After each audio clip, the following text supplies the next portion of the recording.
This is Uppsala, a town just north of Stockholm. It's a town full of history, and it's also the resting place of the descendants of the Old Norse gods.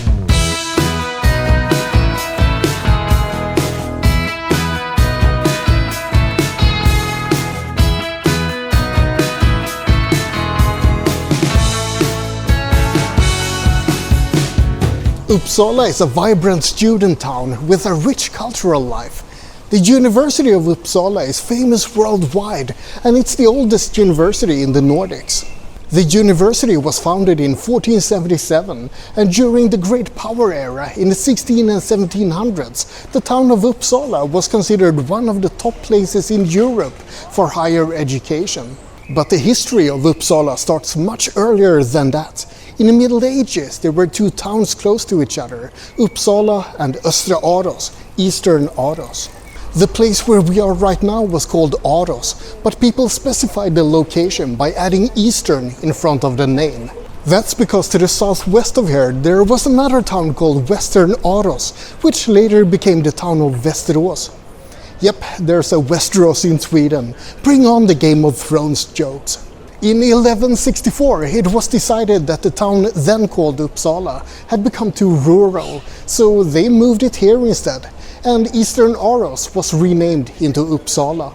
What about the old location of Uppsala? Well, it still remains today, a little bit north of where we are right now. So let's go explore the historic site of Old Uppsala.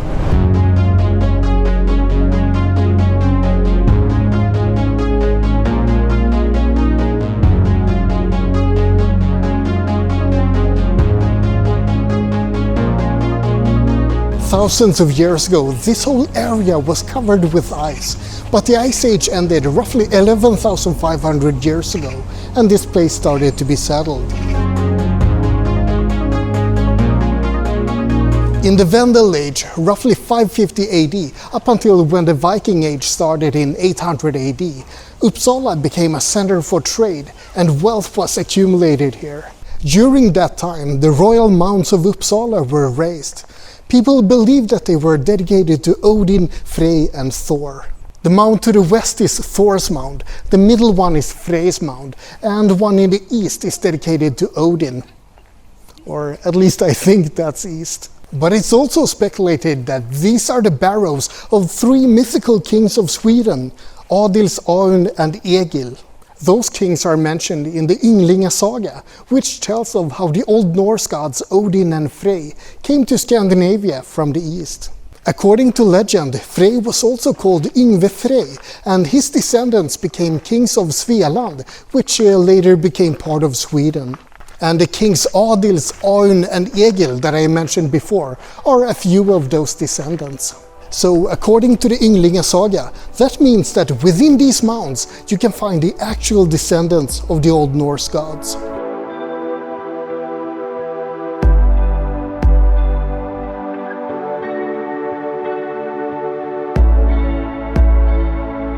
The distinction between fiction and reality becomes quite blurred when you look into Old Norse mythology. Some speculate that Odin was a real person who came from the east and created a kingdom around the town of Sigtuna. They also speculate that Yngve Frej could have been an Easterner who came to Sweden, and that the Ynglinga saga actually has its roots in reality. In the Beowulf poem, there are three kings mentioned, and they sound a little bit similar to the three kings mentioned in the Ynglinga saga. So who knows? Maybe this is based in reality.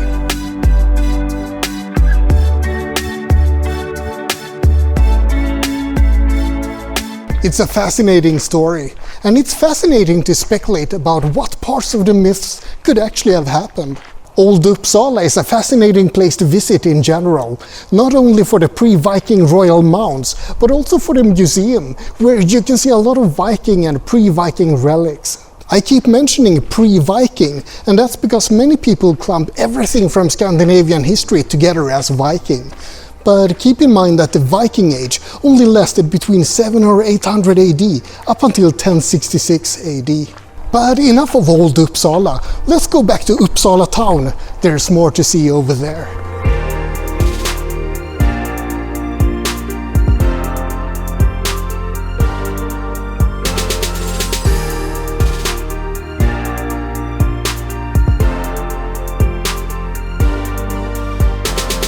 Uppsala Cathedral is Scandinavia's biggest church, and it's the resting place of Gustav Vasa, the king who created the modern Sweden.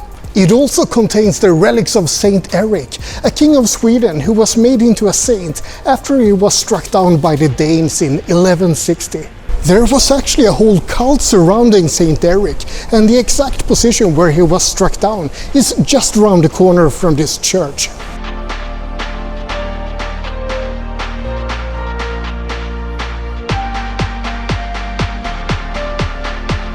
It's said that water sprang up from the ground where he was killed, and that became Saint Eric's well, which still remains today in the form of this pump house.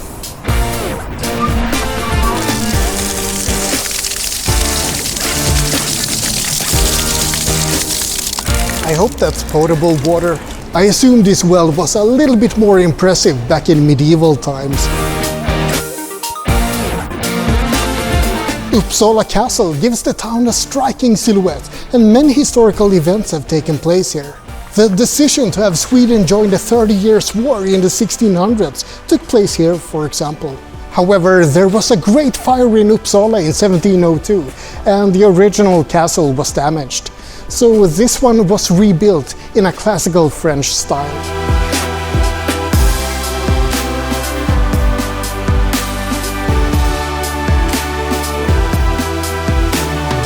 This is the Uppsala University campus, but it's summer right now, so it's completely dead. Except for a seagull who keeps attacking me and screaming at me. What have I done? What have I ever done to you? Uppsala University is Scandinavia's oldest university. It was founded in 1477, and it's listed among the top 100 universities in the world, especially in pharmacology, where it's in place 37. Many famous Swedish people have studied here. For example, Anders Celsius, whom the Celsius temperature scale is named after, and Niklas Zennström, who founded Skype. It's also featured in the Girl with the Dragon Tattoo book, but I'm gonna talk a little bit extra about one person in particular.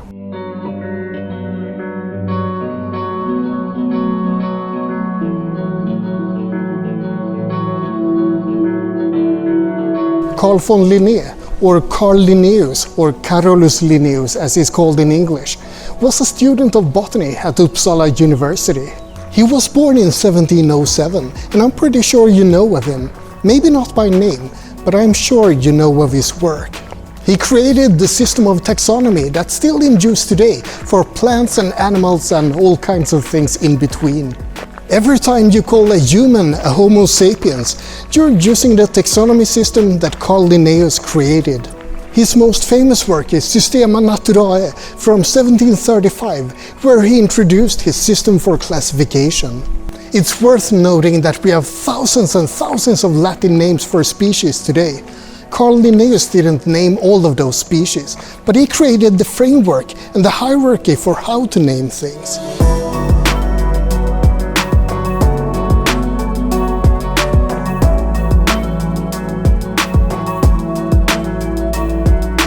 Carl Linnaeus is still a celebrated figure today, especially here in Uppsala, where he was a student and later on principal as well. The Uppsala University Botanical Garden is one of 3 Linnaean gardens in Uppsala. You also have the Linnaean Garden and Linnaeus's Hammarby. These gardens are some of Uppsala's most famous tourist attractions, and that's saying quite a bit given that there's a lot to see in this town. The University Botanical Garden is especially worth mentioning since it's actually Sweden's oldest botanical garden. It was founded in 1655 and Carl Linnaeus became proprietor of the garden in 1741. The garden was heavily damaged in the fire of Uppsala in 1702, but by 1745 it was flourishing again and everything had been grouped according to Linnaeus's taxonomy. The Linnaeus garden today is actually intended to be a replica of that original garden from 1745. Regardless of whether or not you're interested in all of that taxonomy stuff and Carl Linnaeus, it's still a magnificent place to visit. There you have it. That was a quick look at Uppsala, famous for its university, its botanical gardens, and for being the resting place of the descendants of the Old Norse gods. I hope you enjoyed it. Like and subscribe, but most importantly, have a great day.